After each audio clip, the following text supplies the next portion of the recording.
وزي ما عودناكم تغطيه حصريه لقناه سادة الملاعب لدوري ابطال مصر، والنهارده هنا في سهره رمضانيه واجواء ممتعه ومعانا نجوم مختلفين عن العاده وهم نجوم فريق البايرن. نتعرف بيك؟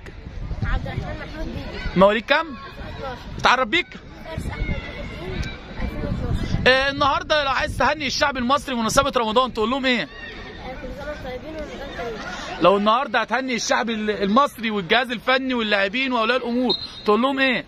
كل سنه وانتم طيبين ورمضان كريم. النهارده شايف دوري ابطال مصر احتكاك كويس استفدت من خلال البطوله؟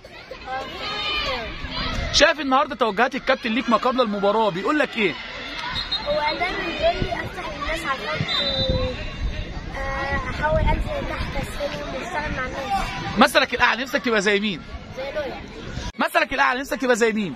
زي ميسي بقى ان شاء الله. لو عايز النهارده توجه رساله للجهاز الفني للاعبين لاولياء الامور اللي جم صندوق خلال المباراه بتقول لهم ايه؟ بقول لهم فرقه كويسه وان شاء الله نكسب في النهائي. لو حابب توجه النهارده رساله للجهاز الفني للاعبين لاولياء الامور اللي جم صندوق خلال المباراه تقول لهم ايه؟ بقول لهم فرقه بايرن دي فرقه كويسه جدا وتفيد ابنك ورمضان كريم. كل سنه وانتم طيبين. شرفتونا لعيبه فريق البايرن وانتظرونا وتغطيه خاصه لقناه سادة الملاعب لدوري ابطال مصر. نتمنى لكم التوفيق.